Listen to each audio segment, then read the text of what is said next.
அனைவருக்கும் அன்பான மாலை வணக்கம். உண்மையிலே இது வந்து ஒரு பெரிய ஆச்சரியமான மேடை. ஏன் சொல்லுங்கள்? உண்மையிலே இது ரொம்ப ஆச்சரியமான ஒரு மேடை. ஏன்னா கிட்டத்தட்ட நான் ஒரு இயக்குனராகி ஒரு 17-18 வருஷம் ஆயிடுச்சு. ஒரு நியூஸை 2 பிஆர்ஓவுக்கு அனுப்பிச்சிங்கன்னா அந்த பத்திரிக்கை வரவே வராது. ஒரு நியூஸை ஒரு 2 தெரியாமல் இன்னொருத்தர் அனுப்பிச்சிட்டிங்கன்னு வச்சுக்கோங்களேன், அவர் முன்னாடி போட்டார்னா இவர் போடவே மாட்டார். ஆனால் இன்றைக்கி ஒட்டுமொத்த பத்திரிகையாளர் சங்கத்தின் சார்பாக எல்லா பிஆர்ஓக்களும் மேலே உட்காந்துருக்கிறது. உண்மையை சொல்லணுமா, எங்கள் டைரக்டர் யூனியனில் கூட நான் இதை பார்க்காத காட்சி.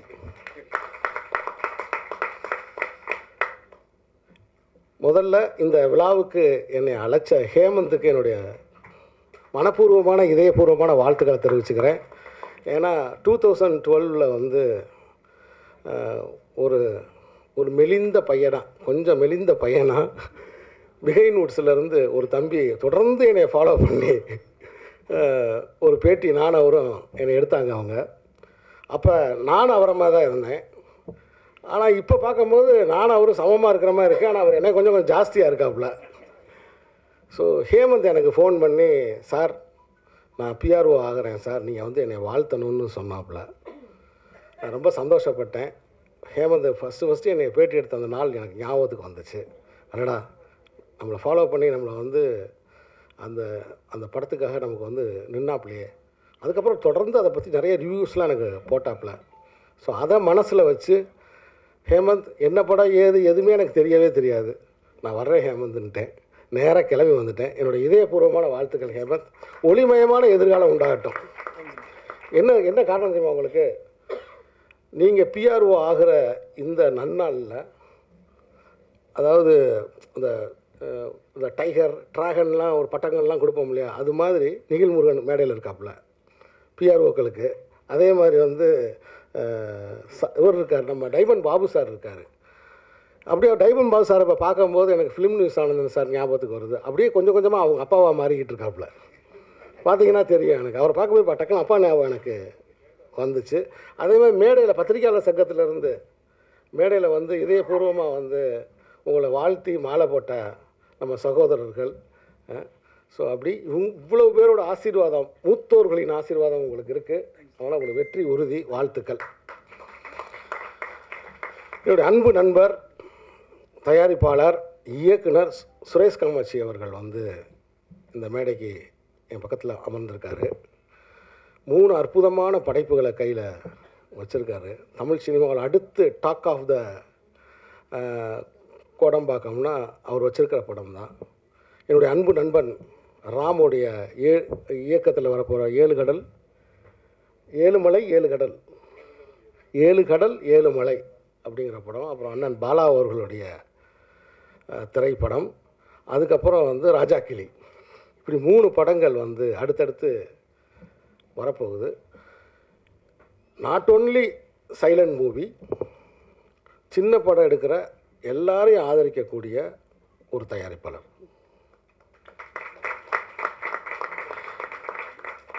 என்னுடைய மாமனிதனாக இருக்கட்டும், இந்த கோழி பொன்னை செல்லதுரையாக இருக்கட்டும், அதோட எல்லா லெவல்லையும் வந்து எனக்கு சப்போர்ட் பண்ண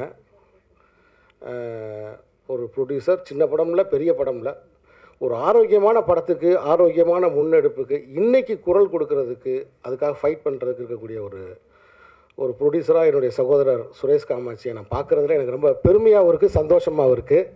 தண்ணி நாங்கள் போகணும். அது என்னன்னு தெரியல, இந்த பிரசாத் லேபுக்கு எனக்கு ஏதோ சம்மந்தம் இருக்குன்னு நினைக்கிறேன். இங்கே வந்தாலே எனக்கு தண்ணி தாக வந்துக்கிட்டே இருக்குது. பின்னாடி வந்து பேச வேணாமே. ஸோ இந்த இந்த ட்ரெய்லர் நான் பார்த்தேன். சைலண்ட். எனக்கு முன்னாடி ஓடிடியில் வந்து ஒரு படம் இருக்குது, சைலன்ஸ்னு ஒரு படம் இருக்குது. அந்த படம் 2 எபிசோட்ஸ் வந்துருச்சு. நான் ரொம்ப ரசித்து பார்த்த படங்களில் அது ஒன்று. அந்த சைலன்ஸ் வந்து என்னென்னா, அந்த உலகம் வந்து ரொம்ப அதிகமாக வெப்பமாகி, அந்த வெப்பமான காரணத்தினால அந்த வெப்பம், அதே சமயத்தில் சப்தம், இந்த சவுண்டு பொல்யூஷன்னு சொல்கிறாங்க இல்லையா, ஓவர் சத்தம். நீங்கள் பார்த்தா தெரியும், இந்த லாரி டிரைவரில் இளையராஜாவை மாதிரி இந்த ஹாரன் அடிக்கிறது, காலை 5 மணிக்கு ஹாரன் அடிக்கிறது, ஆளே இருக்க மாட்டேன் ஹாரன் அடிச்சுக்கிட்டே போகிறது. இந்த சவுண்டு பொல்யூஷன்னால் சில உயிரினங்கள் தோன்றுகிறது. அந்த படத்தில் சில உயிரினங்கள் தோன்றுகிறது. அது யாராவது சத்தம் கொடுத்தவங்களை போய் தாக்குது. இதுதான் அந்த படத்தோட கதை. ஸோ நான் வரும்போது நான் நினச்சேன் சைலண்ட்னோடனே இது அந்த மாதிரி ஒரு படமாக இருக்கும் போல் தெரியுது அப்படின்ற ஒரு இமேஜினேஷனில் வந்தேன். ஆனால் இங்கே இந்த ட்ரெய்லரை பார்க்கும்போது இது வேறு ஒரு விஷயத்தை பேசுகிறது எனக்கு தெரியுது. உண்மையிலேயே இந்த திரைப்படத்தோட இயக்குனர், ஒரு முதல் பட இயக்குனர், இவ்வளவு தைரியமாக, எனக்கு தெரிஞ்சு தமிழ் சினிமாவில் ஏன்னா யாரும் இந்த மாதிரி ஒரு முயற்சி பண்ண மாட்டாங்க. ஆனால் அவ்வளோ தைரியமாக அவரே கதாநாயகனாகவும் நடித்து அதே சமயத்தில் மெயின் லீடாக திருநங்கை ஒருத்தரை அவர் நடிக்க வச்சுருக்காரு. அதுக்கே என்னுடைய பாராட்டுக்கள். ஏன்னா சக உயிர் அவங்க. இன்னும் சொல்லப்போனால் அவங்களுக்கு சந்ததிகளே கிடையாது. இதுதான் கடைசி சந்ததி. அடுத்த சந்ததியே கிடையாது. அவங்க யாருக்காகவுமே செல்வத்தை சேர்க்க வேண்டிய தேவையே இல்லை. அவங்க தனி சொத்து மனப்பான்மையே இல்லாத ஆட்கள்னால் என்னை பொறுத்த மட்டும் திருநங்கைகள் தான். ஸோ இந்த நாளைய சமூகத்துக்கு சேர்க்கணுன்ற எண்ணமே கிடையாது. அவங்களுக்கு வேண்டியதெல்லாம் இன்றைக்கி அன்பு தான்.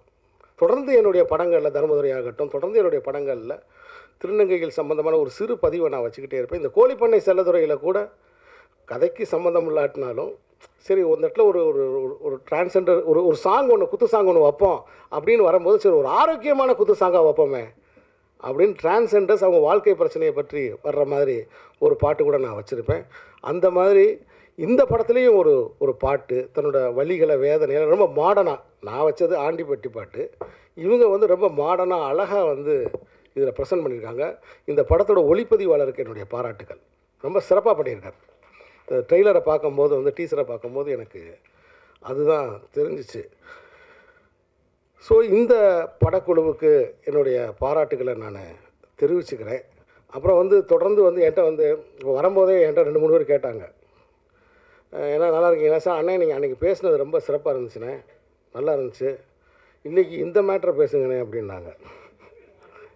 ஏன்னா அது தம்பி சைலண்ட்டு தலைப்பு, இயக்குனர் சொன்ன மாதிரி இங்கே அது ஒரு பெரிய சத்தம் ஆயிரும், என்ன மேட்ரு அப்படின்னு கேட்டேன். ஒரு பக்தி மேட்ரை சொன்னாப்புல. நான் சொன்னேன், தம்பி அதை நான் பேச முடியாது, நான் ராமரை பற்றி பேசி நான் வனவாசம் போக முடியாது, ஏன்னா அது நான் செய்ய முடியாது, அது வேணாம்ப்பா, அது நான் என்னை தயவுசெய்து அதெல்லாம் பேச சொல்லாத, அது மாதிரி என்னை ட்ரெயின் பண்ணாத, நான் கான்ட்ராவர்சியாக எப்பயுமே நான் மேடைகளில் நான் பேசுகிறது இல்லை தம்பி அப்படின்னு நான் சொன்னேன். இல்லைண்ணா நீங்கள் இப்போ அதுதான் ட்ரெண்டாக இருக்குது. இல்லைப்பா, நான் எல்லா மதங்களில் இருக்கக்கூடிய நல்ல விஷயங்களை எடுத்துக்கிறவன். என்னுடைய படங்களில் சமூக நல்லிணக்கம் இருக்கும். நான் எந்த கடவுளையோ எதையோ நான் நிந்தனை பண்ணுறவன் நான் கிடையாது. ஸோ இப்போ இந்த படத்தை பார்க்கும்போது ஒரு சிவனாக இவர் பெர்ஃபார்ம் பண்ணியிருப்பாப்புல, கணேஷ் சிவனாக அப்படி பெர்ஃபார்ம் பண்ணி அப்படி ஆடியிருப்பாப்புல. நான் கூட சொல்லுவேன், ஒரு மனுஷன் ஆரோக்கியமாக இருக்கணும்னா என்ன செய்யணும், ஒரு மனுஷன் ஆரோக்கியமாக இருக்கணும்னா என்ன செய்யணும். எங்கள் வீட்டில் இருக்க பிள்ளைகள்கிட்ட நான் சொல்லுவேன், முருகன் மாதிரி நிற்கணும், முருகன் மாதிரி நிற்கணும், விஷ்ணு மாதிரி கையை வச்சு இப்படி படத்துக்கு பார்க்கணும், ஐயப்பன் மாதிரி குத்த வச்சு உட்காரணும். உட்கார முடியுமா ஹேமந்த், உங்களால் முடியுமா? உருண்டு கீழே விழுந்துருவாப்புல. ஐயப்பன் மாதிரி குத்த வச்சு உட்காரணும். ஏன்னா அவங்க அந்த நிலை அப்படிங்கிறது அவங்க அந்த மலையில் இருக்கிற தெய்வம்னால மரம் நிறைய ஏறுறாங்க, நிறைய ஏறும்போது குத்த வச்சு உட்காந்திங்கன்னா அந்த கால்லாம் ஸ்ட்ரெச் ஆகும். அதனால் அவங்க தெய்வத்தை அவங்க குத்த வச்சு பார்க்குறாங்க. ஸோ அப்படி குத்த வச்சு உட்காரணும். சிவன் மாதிரி ஒரு காலை தூக்கி வச்சு ஆடணும். விநாயகர் மாதிரி சம்மணம் போட்டு உட்காரணும். இந்த 4 நிலைகளை கண்டினியூஸாக நீ செஞ்சேன்னா நீ ஆரோக்கியமாக இருப்ப. இதை சொல்கிறதுக்கு தான் இந்த தெய்வங்களை இவங்க படைச்சிருக்காங்க.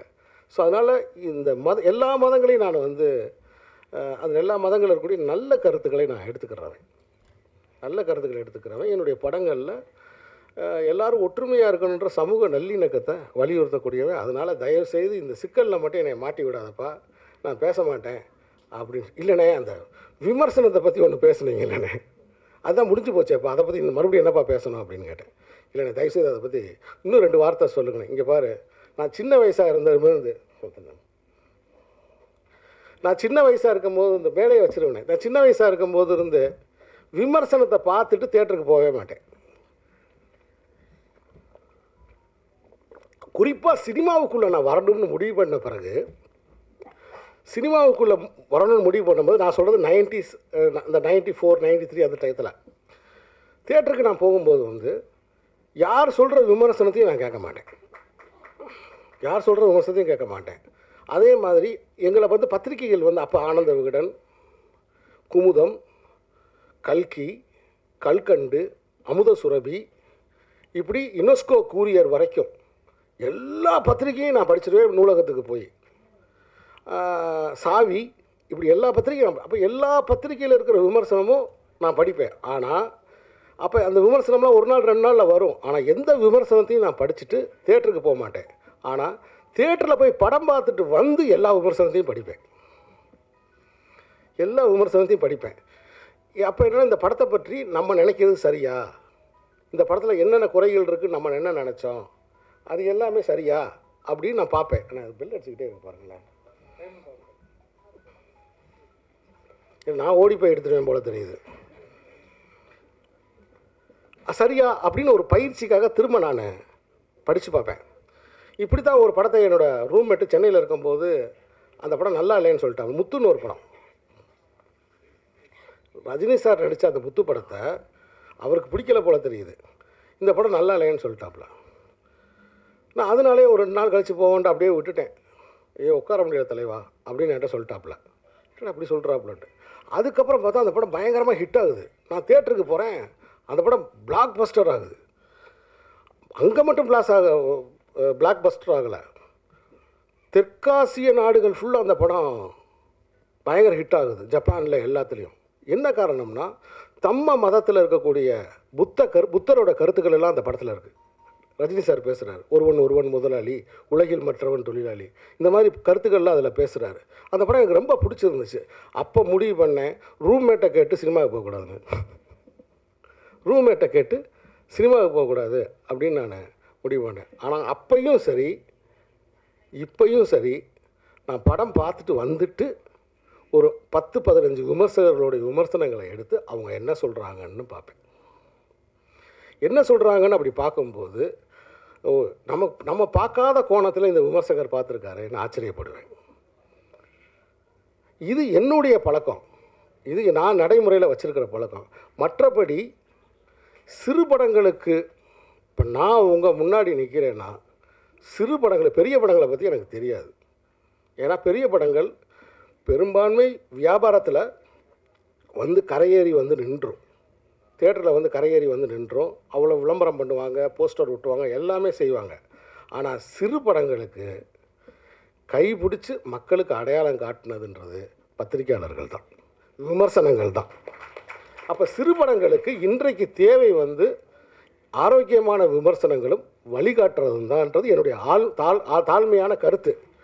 ஏன்னா இப்போ சமீபத்தில் வந்து பராரின்னு ஒரு படம், புதுமுகங்கள் நடித்த பராரின்னு ஒரு படம், ரொம்ப ஒரு சென்சிட்டிவான ஒரு இஷ்யூவை வச்சு நல்லா இருக்குன்னு சொல்கிறாங்க.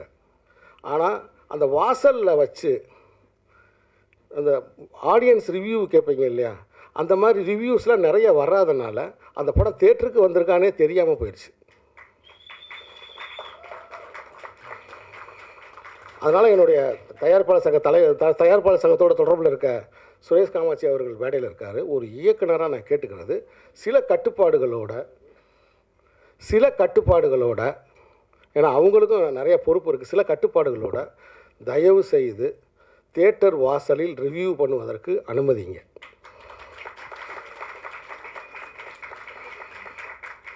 பெரிய படங்களுக்கும் அனுமதிங்க, சிறிய படங்களுக்கும் அனுமதிங்க. தியேட்டர் வாசல் ரசிகர்கள்ட்ட கேட்குறதுக்கு நீங்கள் மக்களுடைய கருத்தை அவங்க வாங்கி போட போகிறாங்க. ஏன்னா அப்படி மக்களுடைய கருத்தை வாங்கி போடுறதுக்கு தயவுசெய்து. ஏன்னா அப்படி இல்லைன்னா சிறு படங்கள் மக்களின் கவனத்துக்கு வராமையே போயிடும்.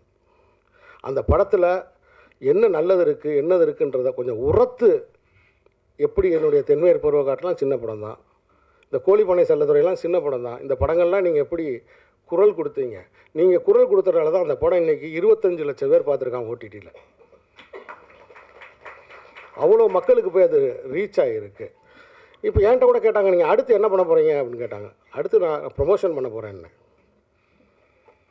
என்னங்க அடுத்து ப்ரொமோஷன் பண்ண போகிறீங்க ஏங்கன்னீங்க? உங்களுக்கு விவரம் தெரியலன்னா பேசாமல் இருங்கன்ட்டு. பல பேர் என்ன வந்து இணையதளங்களில் நிறைய நெகட்டிவ் கமெண்ட்ஸு, அவங்கவுங்க தான் தான் அறிவாளி நினச்சிக்கிட்டு சில கருத்துக்களை சொல்கிறாங்க. அது கிடையாது உண்மை. ஒரு ஜன்னலில் ஒரு புறா நிற்கிது.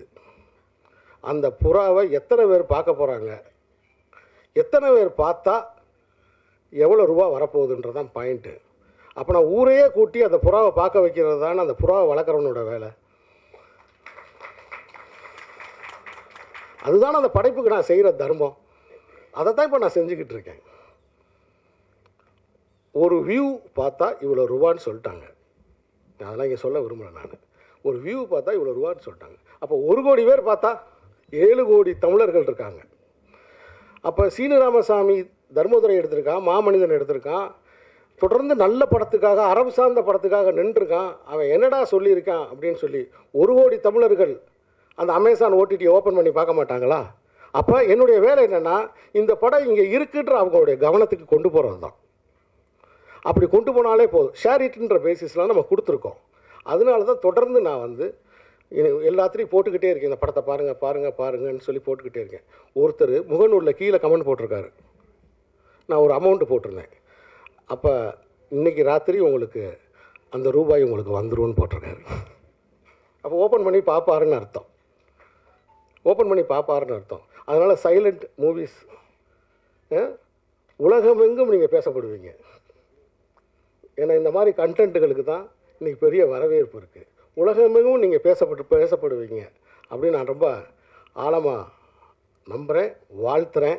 இந்த புதிய படம், இந்த புதிய கலைஞர்கள், ஏன்னா நான் எப்பயுமே யாரையுமே குறைச்சி மதிப்பிட மாட்டேன். திண்டுக்கல் அலெக்ஸ்னு எனக்கு ஒரு நண்பர் இருக்கார். அவர் ஒரு நாள் என்னை வந்து ஒன்றை மட்டும் பேசிட்டு போயிடுறேன். ஏன்னா நான் பேசுகிறது எய்த்தாப்பில் உட்காந்துருக்கிறவங்களேன்னு உங்களுக்கு தெரியும். திண்டுக்கல் அலெக்ஸ்னு என்னுடைய நண்பர் ஒருத்தர் இருந்தார். ஒரு நாள் வந்து அப்போ வந்து என்னை பணம் கொடுக்கணும் வான்னு சொல்லி கூப்பிட்டார் ஒரு ஆளுக்கு. சரி நான் வரேன். அப்போ சின்ன பையன், நான் கூட வந்தேன். வந்தால் அவர் ஒரு ஜீப் ஒன்று வச்சுருப்பார் எப்போயுமே. அந்த ஜீப்பில் தான் என்னை கூப்பிட்டு வந்தாப்புல. Location manager, Dindigul location manager. Vathalagundu bus ஸ்டாண்டில் 2 பேர் நின்னாங்க. ஒருத்தர் ஒல்லியாக நின்னார், ஒருத்தர் வந்து கொஞ்சம் அவரோட கொஞ்சம் பரவாயில்லன்ற மாதிரி இருந்துச்சு, கண்ணாடி போட்டிருந்தார். இது 2 பேரையும் பார்த்து என்னண்ணே, இல்லைப்பா இவர் தான் டைரக்டர், இவர் ஹீரோ, இவருக்கு நான் பணம் கொடுக்குறக்கா அவங்க அப்பா ஃபோன் பண்ணி பணம் கொடுக்க சொன்னார், அதான் அந்த ரூபாயை கொடுக்குறக்கா. அவனு யாருண்ணே ஹீரோ? அப்படியாண்ணே. நான் அப்போ கொஞ்சம் ஃபாரின் ஃபிலிம்ஸ்லாம் நான் கொஞ்சம் பார்ப்பேன். வெளிநாட்டு படம் மாதிரி எடுப்பாங்க போல தெரியுது அப்படின்னு நினச்சிட்டு ரொம்ப ஆச்சரியமாக பார்த்தேன். நான் அன்றைக்கி ஆச்சரியமாக பார்த்தவர் தான் தனுஷ். பக்கத்தில் இன்னொரு செல்வராகவன்.